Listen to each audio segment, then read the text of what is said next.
నిర్లక్ష్యం అనే పదం చాలా చిన్నది. కానీ దానివల్ల కలిగే గాయం చాలా పెద్దది.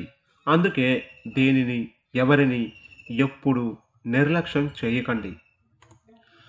కాలం కలిసి రాకపోతే రాముడంతటి వాడే 14 ఏండ్లు అరణ్యవాసం చేశాడు. ధర్మరాజు లాంటి వాడే 13 ఏళ్ళు వనవాసం చేశాడు. అలాంటి వాళ్ళే సమయం కోసం ఓపిగ్గా ఎదురు చూసినప్పుడు ఇంకా మనమెంత? మరణం కంటే పెద్ద శిక్ష ఏంటో తెలుసా? మనల్ని ఎంత అవమానించినా, ఎంత బాధ పెట్టినా మన మనసుని చంపుకొని బ్రతకడం. మనం ఎప్పుడో ఒకప్పుడు పోతామని తెలిసి ఇప్పటి నుంచే కట్టెలు పేర్చుతూ కూర్చోం కదా. ముందు నుండే ఏడుస్తూ కూర్చోకు, జరిగేది జరగకుండా మానదు. నా అనేవారు ఎందరున్నా భర్త అనేవాడు స్త్రీకి బలం. నిన్ను నమ్మించే వాళ్ళు ఎందరున్నా నీతో నమ్మకంగా ఉండేది భార్య. సీతమ్మ రాముడిని కోరుకోలేదు, విదే కలిపింది. రాముడు తనని అడవిలోకి రమ్మని బ్రతిమిలాడలేదు. సీతమ్మ రాముడి వెంట కదిలింది. కోరితేనో బ్రతిమలాడితేనో మనతో ఉండేవారు బహుశా ఎప్పటికీ మన వాళ్ళు కారేమో. ఆస్తి, అంతస్తులు, డబ్బు అనే పురుగు మనసులోకి చేరకముందు నీ అన్నదమ్ములు నీకు ఒక సైన్యంలా నిలబడతారు. ఇవన్నీ వాళ్ళ మైండ్లోకి చేరిన తర్వాత వాళ్ళే నీకు పెద్ద శత్రువులుగా మారిపోతారు.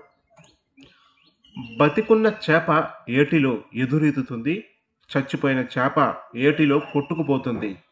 అలాగే సమస్యలకు ఎదురీదిన వాడు స్పృహలో ఉన్నట్లు, సమస్యలకు భయపడి పారిపోయిన వాడు శవంలా మారిపోయినట్లు. 10 సంవత్సరాలు కష్టపడి సంపాదించిన డబ్బు పోవడానికి ఒక్క రోగం చాలు. 10 మంచి పనులు చేస్తే వచ్చిన మంచి పేరు పోవడానికి ఒక్క చెడు చాలు. డబ్బైనా పేరైనా సంపాదించడానికి ఎంత కష్టపడాలో నిలబెట్టుకోవడానికి కూడా అంతే కష్టపడాలి. ప్రతి కొత్త పరిచయంలో ఏదో ఒక అవసరం ఉంటుంది. కొత్త పరిచయంలో వాళ్ళ గురించి వాళ్ళు చెప్పే మాటల్లో బోలెడన్ని అబద్ధాలు ఉంటాయి. అవన్నీ నమ్మావు అంటే నిన్ను ఆఖరికి వాడుకొని వదిలేస్తారు. జాగ్రత్త. నీకు సంపాదించేంత వయసు రానప్పుడు అందరూ మనవాళ్లే అనిపిస్తుంది. నువ్వు సంపాదించడం మొదలుపెట్టిన తర్వాత నువ్వు ఎవరికైతే ఉపయోగపడతావో వాళ్ళే నీ వాళ్ళు అన్నట్లుగా నటిస్తారు. నువ్వు ఎవరికైనా ఉపయోగపడకపోతే నీ తోబుట్టువులు ఇంటికి రావడం మానేస్తారు.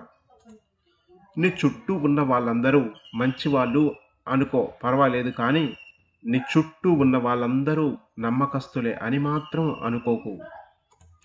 నువ్వేం మాట్లాడినా దాన్ని ఊరంతా పాకించే మనుషులకు దూరంగా ఉండు. నువ్వు మాట్లాడిన కొన్ని మాటలకు ఇంకొన్ని మాటలు జోడించి అవి కూడా నువ్వే మాట్లాడావని పుకార్లు పుట్టిస్తారు. ముళ్ళున్న మొక్కకి నువ్వు ఎంత నీళ్లు పోసినా వాటి స్వభావం మారదు. కొంతమంది వ్యక్తులతో నువ్వు ఎంత ప్రేమగా ఉన్నా, ఎంత మంచిగా ఉన్నా, నువ్వు ఎంత సహాయం చేసినా వంకర బుద్ధి మాత్రం మారదు. మనసు బాధపడేలా ఎవరైనా మాట్లాడితే వారికి సమాధానం చెప్పాల్సిన అవసరం లేదు. మన మౌనమే వారికి మంచి సమాధానం. ఎందుకంటే మనకంటే మంచి సమాధానం కాలమే చెప్తుంది కాబట్టి. ఈ లోకంలో ఎవరికి ఎవరు తోడు ఉండరు, నీకు నువ్వే తోడు. అలా అని ఎవరైనా తోడు ఉన్నారంటే ఆశలు పెట్టుకున్నట్లయితే చివరికి నువ్వే బాధపడాల్సి వస్తుంది. చెడ్డవారికి కొంచెం దూరంగా ఉన్నా ఏం కాదు. కానీ అవసరానికి మాత్రమే వాడుకునే వారికి మాత్రం చాలా దూరంగా ఉండాలి. ఏడిస్తే నమ్మకం కోల్పోతావు, ఆలోచిస్తే సమయం కోల్పోతావు, భయపడితే బానిసగా మారుతావు, బలహీనంగా ఉంటే భారంగా మారుతావు, ఆగిపోతే మాత్రం నిన్ను నువ్వే కోల్పోతావు. గుర్తుంచుకో. ఫ్రెండ్స్, ఇక్కడ మెన్షన్ చేసిన మోటివేషనల్ కోట్స్లో మీకు ఏది బాగా నచ్చిందో కామెంట్ చేయండి. ఫర్దర్గా నేను అప్లోడ్ చేసే మోటివేషనల్ కోట్స్ మీకు నోటిఫికేషన్ రూపంలో రావాలంటే మన ఛానల్ అయితే ఇప్పుడే సబ్స్క్రైబ్ చేసుకోండి. ఈ వీడియో నచ్చితే లైక్ కొట్టి మన ఛానల్కి సపోర్ట్ చేయండి. Thanks for watching.